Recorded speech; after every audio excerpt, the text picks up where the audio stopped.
നിലം പൂത്തു മലർന്ന നാൾ. മനോജ് കുറൂർ എഴുതിയ നോവൽ. വായിക്കുന്നത് സനൽ പോറ്റി. നിലം പൂത്തു മലർന്ന നാൾ. ഉലകനും ചില മുതിർന്ന കുട്ടികളും മാവിൻ കൊമ്പുകളിലാണ്. അതിനാവാത്ത കുഞ്ഞുങ്ങൾ താഴെ നിന്ന് കൈനീട്ടുന്നു. ചെനച്ചതും പഴുത്തതുമായ മാങ്ങകൾ അവനും കൂട്ടുകാരും പറിച്ച് താഴേക്കിട്ടു. മാങ്ങ തിന്ന് വെള്ളം കുടിക്കാൻ കുട്ടികൾ തണ്ണീർപ്പന്തലിലേക്കോടി. അതോടെ മുതിർന്നവരും മാവിൻ ചുവട്ടിലെത്തി. ഇത്തിരി ഇളവേറ്റിട്ട് പോകാം എന്നു കരുതി വഴിയരികിലെ തണലുകളിൽ എല്ലാവരും ചെറുകൂട്ടങ്ങളായി ഇരുന്നു. മാവിൻ ചുവട്ടിലിരുന്ന് കുറച്ചു നേരത്തേക്ക് എന്നുറപ്പിച്ച് ഞാനും കണ്ണടച്ചു.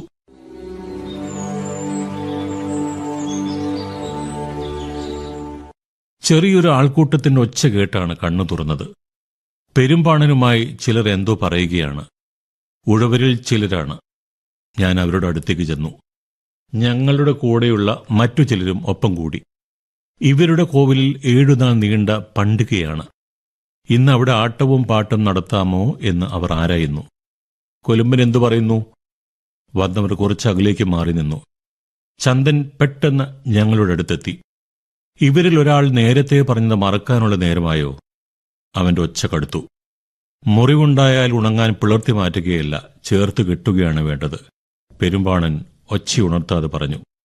പിന്നെ ചന്ദൻ ഒന്നും മിണ്ടിയില്ല. എങ്കിലും പെരുമ്പാണന്റെ നിലപാടിനോട് ചേരാനാവില്ല എന്ന് അവനിൽ തെളിഞ്ഞു കാണാമായിരുന്നു.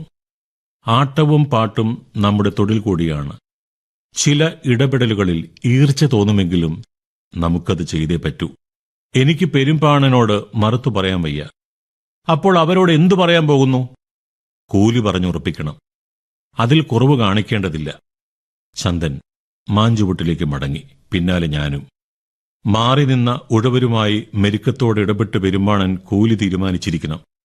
ഞങ്ങൾ അതിലിടപെടാറില്ല. നടന്നു നീങ്ങിയ ഉഴവർക്ക് പിൻപേ ചെല്ലാൻ അവിടെ നിന്ന് തന്നെ പെരുമ്പാണൻ കൈ കാണിച്ചു. മറ്റുള്ളവർക്കൊപ്പം ചേരാൻ ഞാൻ ചന്ദന്റെ കൈ പിടിച്ചു. അവൻ പതിയെ എന്റെ കൈ വേർപെടുത്തി. ഞാൻ വരുന്നില്ല, ഏഴിമലയിലേക്ക് പോകുന്നു.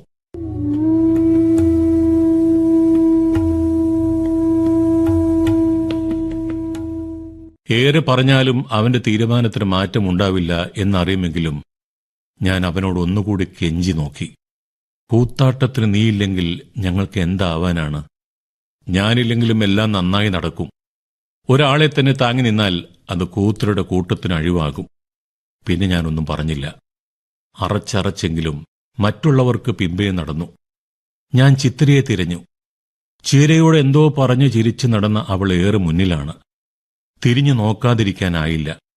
ചന്ദൻ ഞങ്ങളെ തന്നെ നോക്കി അനങ്ങാതെ നിൽപ്പുണ്ടായിരുന്നു.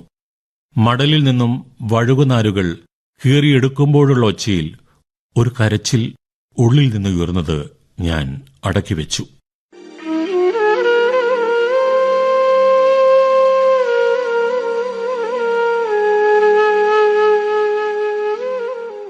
ഉഴവരുടെ പിന്നാലെ നടക്കുമ്പോഴും ചന്ദന്റെ നോട്ടമായിരുന്നു ഉള്ളിൽ. അവൻ കൂടെയില്ലെന്ന് മറ്റാരും അറിഞ്ഞിട്ടില്ല. മയിലിനെ കണ്ടെത്താൻ ഉലകിനു പകരം അവൻ പോയതോർത്തപ്പോൾ എന്റെ അകപ്പറ്റോർത്ത് ഞാൻ നാണിച്ചു. ചന്ദൻ നമ്മോടൊപ്പം വരുന്നില്ല. ആരോടെന്നില്ലാതെ ഞാൻ വിളിച്ചു പറഞ്ഞു. ഉലകനൊഴികെ എല്ലാവരും അമ്പരന്ന് നിന്നു. എന്റെ ഉള്ളിൽ നീറിയത് അവനും പങ്കിടുന്നുണ്ടായിരുന്നു. ചിത്തിര വായ്പൊത്തി നിന്ന് നെറ്റി ചുളിച്ചു. എന്താണ് ഉണ്ടായതെന്ന് ഞാൻ മറ്റുള്ളവരോട് പറഞ്ഞു. തിരികെ പോയി വിളിക്കാമെന്നായി ചിലർ. അവനില്ലെങ്കിൽ ഞങ്ങളുമില്ലെന്ന് മറ്റു ചിലർ. ഉള്ളറിവുള്ള പെരുമ്പാണൻ അവരെ തടഞ്ഞു. അവൻ നല്ലതെന്തെങ്കിലും അറിഞ്ഞു തിരികെ എത്തും. പെരുമ്പാണന്റെ അകക്കൺകാഴ്ച നേരാവുമെന്ന് എനിക്കും തോന്നി. ചൊടിയില്ലാതെയാണെങ്കിലും എല്ലാവരും ഉഴവർക്ക് പിമ്പേ തന്നെ നടന്നു. വൈകുന്നേരമായെന്നറിയിച്ച് അന്തിമലരുകൾ പൂത്തു.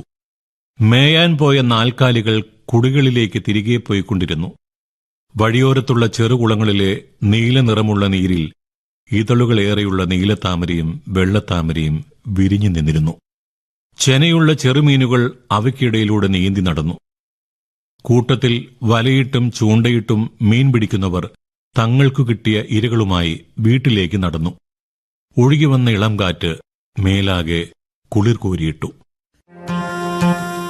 നിലം പൂത്തു മലർന്ന നാൾ. മനോജ് കുറൂർ എഴുതിയ നോവൽ.